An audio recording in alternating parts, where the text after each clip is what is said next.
दोस्तों, एक गांव में सूरज नाम का लड़का रहता था। वह इस बात से परेशान रहता था कि वह कोई भी काम करना चाहता है लेकिन उसमें सफल नहीं हो पाता है। ऐसे ही 1 महीना बीत गया, 2 महीना बीत गया, 3 महीना बीत गया, 4 महीना बीत गया, 1 साल बीत गया, लेकिन वह कभी भी अपने आप को आगे नहीं बढ़ा सका।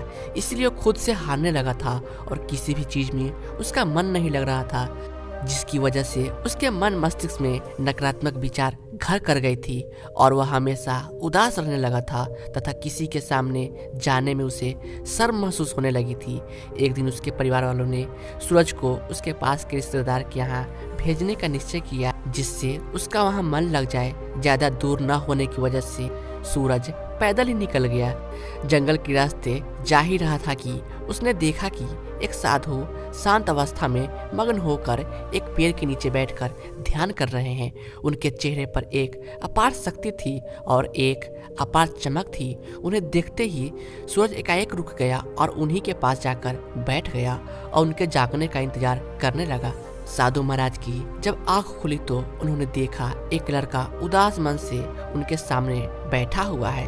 सूरज उनको प्रणाम करता है और कहता है कि महाराज, मैं पास के अपने रिश्तेदार के यहाँ जा रहा था, लेकिन मेरा मन नहीं कर रहा है जाने का। रास्ते में आप मिल गए। आपको देखते ही पता नहीं क्यों मुझे एक अलग ही अनुभूति हो रही है। साधु महाराज, आप अकेले में इतना शांत कैसे रह सकते हैं, जो कि आपके पास कोई उपकरण भी नहीं मनोरंजन के लिए? मुझे तो घुटन सी होती है अकेले में। साधु महाराज लड़के को देखते ही समझ गए थे कि लड़का अपना आत्मविश्वास खो बैठा है, खुद से हार चुका है। फिर साधु महाराज कहते हैं, कौन कहता है मेरे पास उपकरण नहीं है? वह उपकरण मेरा शांत मन है। लड़का कहता है, साधु महाराज, मैं किसी काम में सफल नहीं हो पा रहा हूँ। मैं किसी चीज को करना तो चाहता हूँ लेकिन उसमें सफल हासिल नहीं कर पा रहा हूँ। मैं परेशान हो चुका हूँ, कृपया मुझे बचा लीजिए।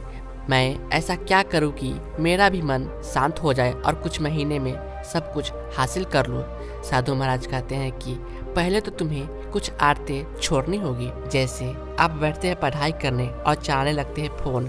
चलो कल से पढ़ाई कर लूंगा। यही करते करते सिर्फ आप अपने आप को ही नहीं, अपने सपने को भी बर्बाद करते हैं। और एक दिन ऐसा होता है, ना वह कल आता है और ना ही आपका वह पल जिस पल के लिए अपने आप को कल पर टाला था। मैं गलत नहीं कर रहा हूँ। यह हर एक बच्चों की यही सच्चाई है कि पढ़ाई से ज्यादा उन्हें वो काम प्यारे हैं जिनका कोई मतलब नहीं, जिनका कोई सेंस नहीं बनता है, जिनकी ना तो कोई वैल्यू है और ना ही कोई रेपुटेशन। उस तरह के काम जो बेफजूल के हैं, उस तरह की चीजें जिनका कोई मतलब नहीं है। मेरे बच्चे, आज मैं तुम्हें एक ऐसे सफर पर लेकर चलता हूँ जहाँ पर तुम जानोगे कि तुम्हारी रोज की आदतें तुम्हें कितना इफेक्ट करती है।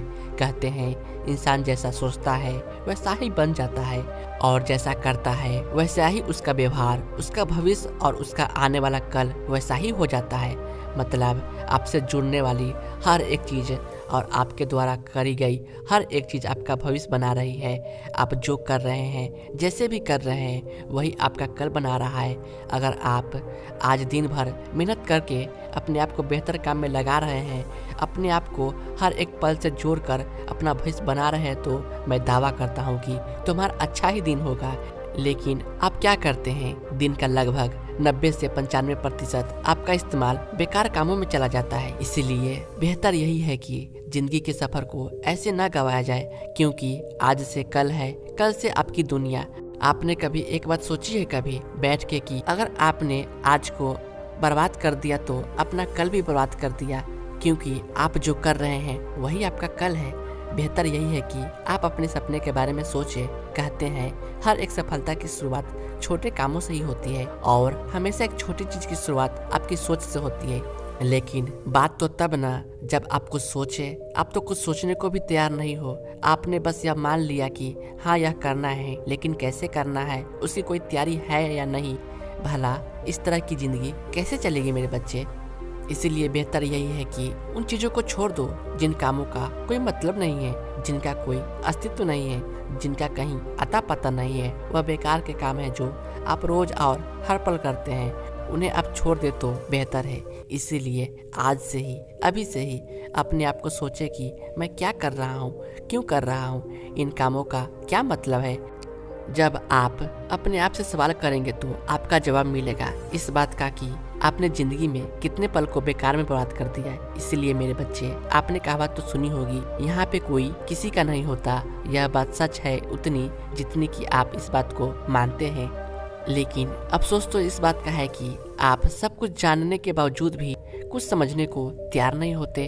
आप सब कुछ जानते हैं लेकिन कर कुछ भी नहीं रहे हैं। इसीलिए बेहतर यही है कि आप अपने हालात को, अपने वक्त को बदलने की कोशिश करें।